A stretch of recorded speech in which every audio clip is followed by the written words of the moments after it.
Narendra Modi surgical strike air strike ಇನ್ನು ಸಾಲದು ಪಾಕಿಸ್ತಾನಕ್ಕೆ ಪಾಠ ಕಲಿಸಲು ನಮೋ ತೀರ್ಮಾನ.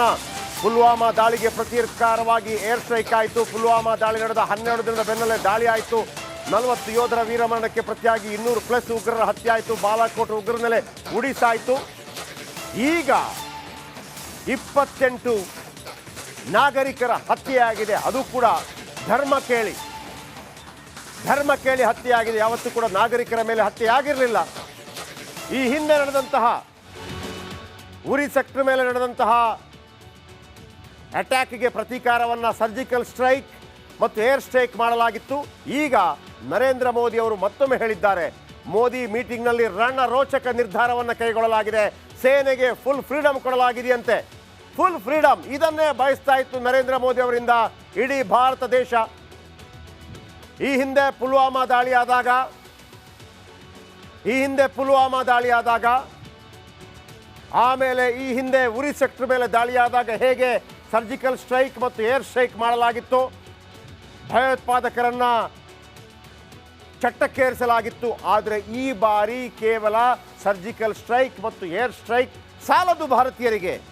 ಯಾವುದೇ ಬೇರೆ ರೀತಿಯ ಸಾಂತ್ವನ, ರಾಜತಾಂತ್ರಿಕ ಸಂಬಂಧ ಕಟ್, ಆ ಕಡೆ ಹೋಗೋದಿಲ್ಲ, ಈ ಕಡೆ ಬರೋದಿಲ್ಲ, ನೋ. ಯಾವ ಭಾರತೀಯ ಕೂಡ ಇದನ್ನು ಬಯಸ್ತಾ ಇಲ್ಲ. ಈ ಬಾರಿ ಏಟಿಗೆ ಏಟು ಈ ಬಾರಿ ಇದನ್ನೇ ಬಯಸ್ತಾ ಇದೆ. ಯಾಕೆ ಹೇಡಿಗಳ ಥರ ಬದುಕಬೇಕ್ರಿ? ಯಾವನು ಹೇಡಿಗಳ ಥರ ಬದುಕೋದಕ್ಕೆ ರೆಡಿ ಇಲ್ಲ. ಆ ಥರ ಯಾಕೆ ಬದುಕಬೇಕು? ಈಗ ಉಗ್ರ ನಿಗ್ರಹಕ್ಕೆ ಯಾವ ಕಾರ್ಯಾಚರಣೆಯಾದರೂ ನಡೆಸಿ ಸೇನೆಗೆ ಸಂಪೂರ್ಣ ಅಧಿಕಾರ ಕೊಟ್ಟಿದ್ದಾರಂತೆ ನರೇಂದ್ರ ಮೋದಿ. ಬಂದೂಕಿಗೆ ಕೆಲಸ ಕೊಡಲಿದೆ ಭಾರತದ ಸೇನೆ. ಉಗ್ರ ವಿರುದ್ಧ ನಿರ್ಣಾಯಕ ಸಮರಕ್ಕೆ ಮೋದಿ ಶಂಖನಾದ. ಸೇನೆ ಅವತ್ತಿನಿಂದ ಹೇಳ್ತಾ ಇತ್ತು ನಮಗೆ ಫುಲ್ ಫ್ರೀಡಮ್ ಕೊಟ್ಟು ನೋಡಿ ಅನ್ನುವಂಥದ್ದು. 1971ರಿಂದ ಇದೇ ಪರಿಸ್ಥಿತಿ ಆಗಿತ್ತು.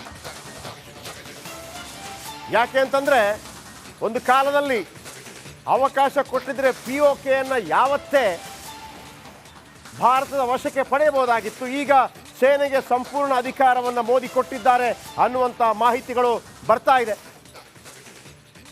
ಸಂಪೂರ್ಣ ಅಧಿಕಾರ ಕೊಟ್ಟು ನೋಡಿ ಅನ್ನುವಂಥ ಮಾಹಿತಿಗಳು ಬರ್ತಾ ಇದೆ. ನಾವು ಏನು ಮಾಡ್ತೀವಿ ಅಂತ, ಯಾಕಂದ್ರೆ ಮುಂಬೈ ಅಟ್ಯಾಕ್ ಆದಾಗ, ವೀಕ್ಷಕರ ನೆನಪಿರಲಿ, UPA ಸರ್ಕಾರದ ಅವಧಿಯಲ್ಲಿ ಮುಂಬೈ ಅಟ್ಯಾಕ್ ಆದಾಗ, ನಾಗರಿಕರ ಮೇಲೆ ಅಟ್ಯಾಕ್ ಆದಾಗ, ನಾವು ಸಂದೀಪ್ ಉನ್ನಿಕೃಷ್ಣನ್ ಅವರನ್ನು ಕಳ್ಕೊಂಡಾಗ, ಅನೇಕ ಅಧಿಕಾರಿಗಳನ್ನು ಕಳ್ಕೊಂಡಾಗ ಆಗಿನ ಸರ್ಕಾರವಾಗಿದ್ದಂಥ ಮನಮೋಹನ್ ಸಿಂಗ್ ಒಂದೇ ಒಂದು ನಿರ್ಧಾರ ಕೈಗೊಳ್ಳಲಿಲ್ಲ.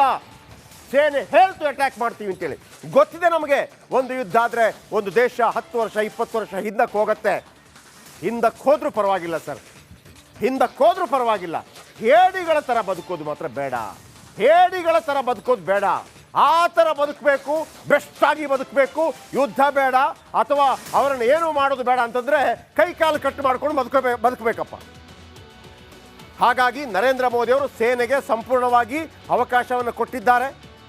ಈ ಹಿಂದೆ ಕೂಡ ಸೇನೆ ಪದೇ ಕೇಳ್ತಾ ಇತ್ತು ನಮಗೆ ಅವಕಾಶ ಕೊಡಿ ಅಂತ ಹೇಳಿ. POK, ಪಾಕಿಸ್ತಾನ ಆಕ್ಯುಪೈಡ್ ಕಾಶ್ಮೀರ್, ಈಗಲೂ ಕೂಡ ಹರಿ ಸಿಂಗ್ ಸಹಿ ಮಾಡಿರುವಂಥದ್ದಿದೆ. ಅದು ಭಾರತಕ್ಕೆ ಸೇರಬೇಕು ಅಂತ ಇದೆ. ಆದರೂ ಕೂಡ ಅದು ವಶಪಡಿಸಿಕೊಂಡು ಕೂತಿದೆ. ಅದನ್ನು ಅವರು ಆಜಾದ್ ಕಾಶ್ಮೀರ ಅಂತ ಕರೀತಾರೆ, ನಾವು ಪಾಕಿಸ್ತಾನ ಆಕ್ಯುಪೈಡ್ ಕಾಶ್ಮೀರ ಅಂತ ಕರಿತೀವಿ. ಇವತ್ತು ನರೇಂದ್ರ ಮೋದಿ ಸಂಪೂರ್ಣವಾಗಿ ಸೇನೆಗೆ ಅಧಿಕಾರವನ್ನು ಕೊಟ್ಟಿದ್ದಾರೆ. ಕಾಯ್ತಾ ಇದೆ ಭಾರತ. ಕಾಶ್ಮೀರದಲ್ಲಿ ಕಂಡು ಕೇಳರಿಯದ ಕಾರ್ಯಾಚರಣೆ. ಉಗ್ರರ ಪತ್ತೆಗಾಗಿ ಅಖಾಡಕ್ಕಿಳಿದ ಸೇನೆ. ಪೊಲೀಸ್ ಕಣಿವೆಯಲ್ಲಿ ಇಲ್ಲಿವರೆಗೆ 1500 ಜನ ವಶಕ್ಕೆ. ಉಗ್ರ ಹಿನ್ನೆಲೆ ಇರುವ 1500 ಜನರನ್ನು ವಶಕ್ಕೆ ಪಡೆಯಲಾಗಿದೆ. 1500 ಶಂಕಿತರ ವಿಚಾರಣೆ ನಡೆಸ್ತಾ ಇದ್ದಾರೆ 250 ಅಧಿಕಾರಿಗಳು. ಈಗಾಗಲೇ ಪ್ರತಿಯೊಬ್ಬರನ್ನ, ಯಾರಿಗೆಲ್ಲ ಹಿನ್ನೆಲೆ ಇದೆ, ಯಾರಿಗೆಲ್ಲ ಉಗ್ರ ಹಿನ್ನೆಲೆ ಇದೆ, ಅವರೆಲ್ಲರನ್ನು ಕೂಡ ವಶಕ್ಕೆ ಪಡೆದು ತನಿಖೆ ನಡೆಸ್ತಾ ಇದೆ 250 ಅಧಿಕಾರಿಗಳು. ಈಗಾಗಲೇ 1500 ಜನರನ್ನು ವಶಕ್ಕೆ ಪಡೆಯಲಾಗಿದೆ. ಕಾರ್ಯಕ್ರಮ ನೋಡ್ತಾ ಇರುವಂಥ ಎಲ್ಲರ ಹತ್ರ ಕೇಳ್ತಾ ಇರೋದು, ಈ ಥರ ಅಟ್ಯಾಕ್ ಮಾಡಿಸ್ಕೊಂಡು, ಪೆಟ್ಟು ಹೊಡ್ಕೊಂಡು, ನಮ್ಮ ನಾಗರಿಕರನ್ನು ನಾವು ಕಳ್ಕೊಂಡು, ಆ ಥರ ಜೀವನ ಬೇಕಿದ್ರೆ ನಾವಂತೂ ರೆಡಿ ಇದ್ದೀವಿ. ಇಸ್ರೇಲ್ ಮಾದರಿಯಲ್ಲಿ ಬೇಕಿದ್ರೆ ನಮ್ಮನ್ನು ಸೈನ್ಯಕ್ಕೆ ಬಳಸ್ಕೊಳ್ಳೋದಿದ್ರೆ ನಾವಂತೂ ರೆಡಿ.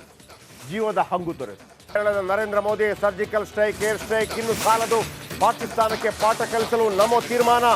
ಪುಲ್ವಾಮಾ ದಾಳಿಗೆ ಪ್ರತೀಕಾರವಾಗಿ ಏರ್ ಸ್ಟ್ರೈಕ್ ಆಯಿತು. ಪುಲ್ವಾಮಾ ದಾಳಿ ನಡೆದ 12 ದಿನದ ಬೆನ್ನಲ್ಲೇ ದಾಳಿ ಆಯಿತು. 40 ಯೋಧರ ವೀರಮರಣಕ್ಕೆ ಪ್ರತಿಯಾಗಿ 200+ ಉಗ್ರರ ಹತ್ಯೆ ಆಯಿತು. ಬಾಲಾಕೋಟ್ ಉಗ್ರರ ಮೇಲೆ ಉಡಿಸಾಯಿತು. ಈಗ 28 ನಾಗರಿಕರ ಹತ್ಯೆಯಾಗಿದೆ. ಅದು ಕೂಡ ಧರ್ಮ ಕೇಳಿ ಹತ್ಯೆಯಾಗಿದೆ. ಯಾವತ್ತೂ ಕೂಡ ನಾಗರಿಕರ ಮೇಲೆ ಹತ್ಯೆಯಾಗಿರಲಿಲ್ಲ. ಈ ಹಿಂದೆ ನಡೆದಂತಹ ಉರಿ ಸೆಕ್ಟರ್ ಮೇಲೆ ನಡೆದಂತಹ ಅಟ್ಯಾಕ್ಗೆ ಪ್ರತೀಕಾರವನ್ನು ಸರ್ಜಿಕಲ್ ಸ್ಟ್ರೈಕ್ ಮತ್ತು ಏರ್ ಸ್ಟ್ರೈಕ್ ಮಾಡಲಾಗಿತ್ತು. ಈಗ ನರೇಂದ್ರ ಮೋದಿ ಅವರು ಮತ್ತೊಮ್ಮೆ ಹೇಳಿದ್ದಾರೆ, ಮೋದಿ ಮೀಟಿಂಗ್ನಲ್ಲಿ ರೋಚಕ ನಿರ್ಧಾರವನ್ನು ಕೈಗೊಳ್ಳಲಾಗಿದೆ. ಸೇನೆಗೆ ಫುಲ್ ಫ್ರೀಡಮ್ ಕೊಡಲಾಗಿದೆಯಂತೆ.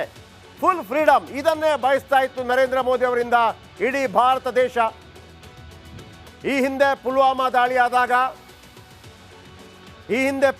ದಾಳಿಯಾದಾಗ ಆಮೇಲೆ ಈ ಹಿಂದೆ ಉರಿ ಸೆಕ್ಟರ್ ಮೇಲೆ ದಾಳಿಯಾದಾಗ ಹೇಗೆ ಸರ್ಜಿಕಲ್ ಸ್ಟ್ರೈಕ್ ಮತ್ತು ಏರ್ ಸ್ಟ್ರೈಕ್ ಮಾಡಲಾಗಿತ್ತು, ಭಯೋತ್ಪಾದಕರನ್ನ ಚಟ್ಟಕ್ಕೇರಿಸಲಾಗಿತ್ತು. ಆದರೆ ಈ ಬಾರಿ ಕೇವಲ ಸರ್ಜಿಕಲ್ ಸ್ಟ್ರೈಕ್ ಮತ್ತು ಏರ್ ಸ್ಟ್ರೈಕ್ ಸಾಲದು ಭಾರತೀಯರಿಗೆ. ಯಾವುದೇ ಬೇರೆ ರೀತಿಯ ಸಾಂತ್ವನ, ರಾಜತಾಂತ್ರಿಕ ಸಂಬಂಧ ಕಟ್, ಆ ಕಡೆ ಹೋಗೋದಿಲ್ಲ, ಈ ಕಡೆ ಬರೋದಿಲ್ಲ, ನೋ. ಯಾವ ಭಾರತೀಯ ಕೂಡ ಇದನ್ನು ಬಯಸ್ತಾ ಇಲ್ಲ. ಈ ಬಾರಿ ಏಟಿಗೆ ಏಟು ಈ ಬಾರಿ ಇದನ್ನೇ ಬಯಸ್ತಾ ಇದೆ. ಯಾಕೆ ಹೇಡಿಗಳ ಥರ ಬದುಕಬೇಕ್ರಿ? ಯಾವನು ಹೇಡಿಗಳ ಥರ ಬದುಕೋದಕ್ಕೆ ರೆಡಿ ಇಲ್ಲ. ಆ ಥರ ಯಾಕೆ ಬದುಕಬೇಕು? ಈಗ ಉಗ್ರ ನಿಗ್ರಹಕ್ಕೆ ಯಾವ ಕಾರ್ಯಾಚರಣೆಯಾದರೂ ನಡೆಸಿ ಸೇನೆಗೆ ಸಂಪೂರ್ಣ ಅಧಿಕಾರ ಕೊಟ್ಟಿದ್ದಾರಂತೆ ನರೇಂದ್ರ ಮೋದಿ. ಬಂದೂಕಿಗೆ ಕೆಲಸ ಕೊಡಲಿದೆ ಭಾರತದ ಸೇನೆ. ಉಗ್ರ ವಿರುದ್ಧ ನಿರ್ಣಾಯಕ ಸಮರಕ್ಕೆ ಮೋದಿ ಶಂಖನಾದ. ಸೇನೆ ಅವತ್ತಿನಿಂದ ಹೇಳ್ತಾ ಇತ್ತು ನಮಗೆ ಫುಲ್ ಫ್ರೀಡಮ್ ಕೊಟ್ಟು ನೋಡಿ ಅನ್ನುವಂಥದ್ದು. 1971ರಿಂದ ಇದೇ ಪರಿಸ್ಥಿತಿ ಆಗಿತ್ತು.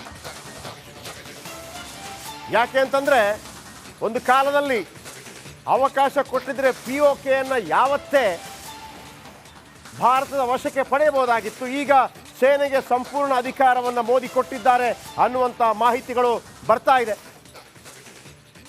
ಸಂಪೂರ್ಣ ಅಧಿಕಾರ ಕೊಟ್ಟು ನೋಡಿ ಅನ್ನುವಂಥ ಮಾಹಿತಿಗಳು ಬರ್ತಾ ಇದೆ. ನಾವು ಏನು ಮಾಡ್ತೀವಿ? ಯಾಕಂದ್ರೆ ಮುಂಬೈ ಅಟ್ಯಾಕ್ ಆದಾಗ, ವೀಕ್ಷಕರ ನೆನಪಿರಲಿ, UPA ಸರ್ಕಾರದ ಅವಧಿಯಲ್ಲಿ ಮುಂಬೈ ಅಟ್ಯಾಕ್ ಆದಾಗ, ನಾಗರಿಕರ ಮೇಲೆ ಅಟ್ಯಾಕ್ ಆದಾಗ, ನಾವು ಸಂದೀಪ್ ಉನ್ನಿಕೃಷ್ಣನ್ ಅವರನ್ನು ಕಳ್ಕೊಂಡಾಗ, ಅನೇಕ ಅಧಿಕಾರಿಗಳನ್ನು ಕಳ್ಕೊಂಡಾಗ ಆಗಿನ ಸರ್ಕಾರವಾಗಿದ್ದಂಥ ಮನಮೋಹನ್ ಸಿಂಗ್ ಒಂದೇ ಒಂದು ನಿರ್ಧಾರ ಕೈಗೊಳ್ಳಲಿಲ್ಲ. ಸೇನೆ ಹೇಳ್ತು ಅಟ್ಯಾಕ್ ಮಾಡ್ತೀವಿ ಅಂತೇಳಿ. ಗೊತ್ತಿದೆ ನಮಗೆ, ಒಂದು ಯುದ್ಧ ಆದರೆ ಒಂದು ದೇಶ 10 ವರ್ಷ 20 ವರ್ಷ ಹಿಂದಕ್ಕೆ ಹೋಗುತ್ತೆ.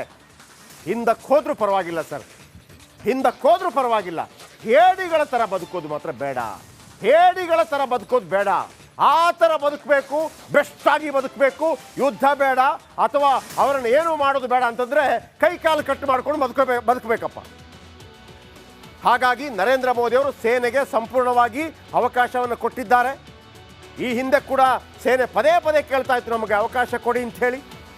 POK, ಪಾಕಿಸ್ತಾನ ಆಕ್ಯುಪೈಡ್ ಕಾಶ್ಮೀರ್, ಈಗಲೂ ಕೂಡ ಹರಿ ಸಿಂಗ್ ಸಹಿ ಮಾಡಿರುವಂಥದ್ದಿದೆ.